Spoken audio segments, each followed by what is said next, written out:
मंदिर में कोई नहीं जाता। आज आखिरी रस्म पूरी करते। उसका चेहरा बिल्कुल दिखाई नहीं दे रहा था। वहां कोई नहीं था। अब आखिरी रस्म पूरी हो गई। अचानक मंदिर का दरवाजा अपने आप धड़ाम से बंद हो गया और गहरा सन्नाटा छा गया। पुलिस वाले हैरान रह गए। रिया की आंखें पूरी काली थी। अब हम तीनों हमेशा साथ रहेंगे। अब मेरी बारी है।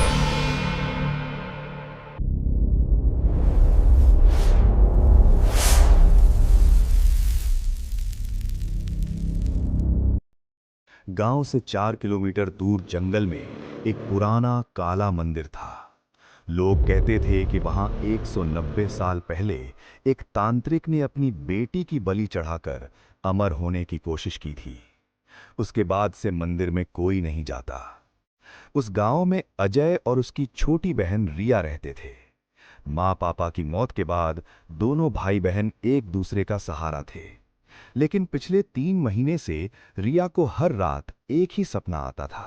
काले मंदिर में कोई औरत सफेद साड़ी में उसे बुलाती है और कहती है, आज आखिरी रस्म पूरी करते, तब तेरी तकलीफ खत्म हो जाएगी।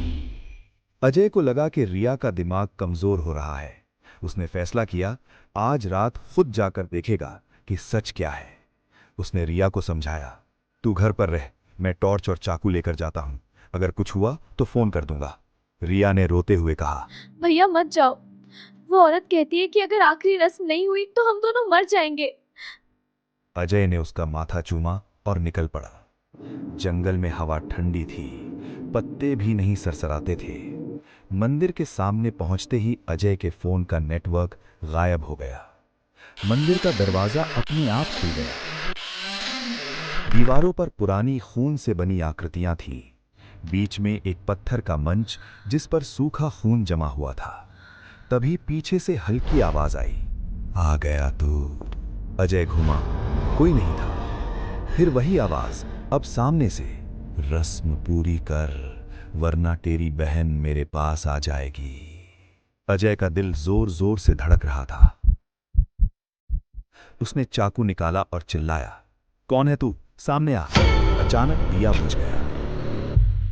अंधेरे में सिर्फ एक सफेद साड़ी चमक रही थी। वो औरत धीरे धीरे अजय की तरफ बढ़ने लगी, लेकिन उसके कदमों की कोई आवाज नहीं आ रही थी। उसका चेहरा बिल्कुल दिखाई नहीं दे रहा था। बस लंबे काले बाल उसके चेहरे पर लटके हुए थे। और जैसे जैसे वो पास आ रही थी, हवा ठंडी होती जा रही थी। अजय कांपती आवाज में बोला, मुझे अपनी बहन की जरूरत है। औरत ने फुसफुसाया, उसका खून मेरी रस्म का आखिरी हिस्सा है। अजय ने चाकू आगे किया, तू रिया के पास नहीं जाएगी। औरत हंसी, ठंडी कांपती हंसी। मैं तो पहले से ही उसके पास हूं। अजय का दिमाग सुन्न पड़ गया। तभी उसका फोन अचानक खुद ब खुद बज उठा। स्क्रीन पर रिया का नाम। उसने फोन उठाया। रिया की आवाज आई, लेकिन बहुत धीमी, बहुत अलग। भैया, तुम मंदिर में हो ना? अजय ने कांपते स्वर में पूछा। हाँ, तू घर पर है ना? रिया ने हल्के से हंसकर कहा, नहीं भैया, मैं तो तुम्हारे ठीक पीछे खड़ी हूं। अजय ने धीरे से पीछे मुड़कर देखा। वहां कोई नहीं था। अजय का शरीर कांपने लगा। उसके हाथ से फोन नीचे गिर गया। स्क्रीन अभी भी जल रही थी और उसमें सिर्फ एक चेहरा दिख रहा था, अजय का अपना चेहरा। लेकिन उसकी आंखें पूरी काली हो चुकी थीं और उसके कंधे पर सफेद साड़ी वाली औरत का चेहरा, जो रिया जैसा ही था, बिल्कुल वैसा ही, पर आंखें पूरी काली, मुंह से खून टपक रहा था। औरत ने धीरे से कहा, अब आखिरी रस्म पूरी हो गई। तूने मुझे अपने आप बुला लिया। अजय जोर से चीखा। उसके हाथ से चाकू नीचे गिर गया। अचानक मंदिर का दरवाजा अपने आप धड़ाम से बंद हो गया और गहरा सन्नाटा छा गया। और जब पुलिस ने अजय के घर की तलाशी ली, तो जो रिया के कमरे में मिला, उसे देखते ही पुलिस वाले हैरान रह गए। उनके चेहरे का रंग उड़ गया। अजय के घर से एक नहीं बल्कि 2 शव थे, एक रिया का और दूसरा अजय का खुद का। रिया की आंखें पूरी काली थीं, पुतलियां गायब, सिर्फ गहरा काला गड्ढा। लेकिन अजय की आंखें खुली थीं, पूरी तरह जिंदा सी चमक रही थीं, जैसे वो अभी भी देख रहा हो। शव के पास एक छोटा सा कागज पड़ा था। रिया की लिखावट में लिखा था, भैया मुझे माफ कर देना, मैंने आखिरी रस्म खुद पूरी कर ली थी। तुम सोते हुए इतने मासूम लग रहे थे, मैंने तुम्हारी आंखों में काला रंग भर दिया ताकि तुम कभी जाग न सको। अब हम तीनों हमेशा साथ रहेंगे, क्योंकि तीसरा शव तो अभी भी तुम्हारे अंदर सांस ले रहा है।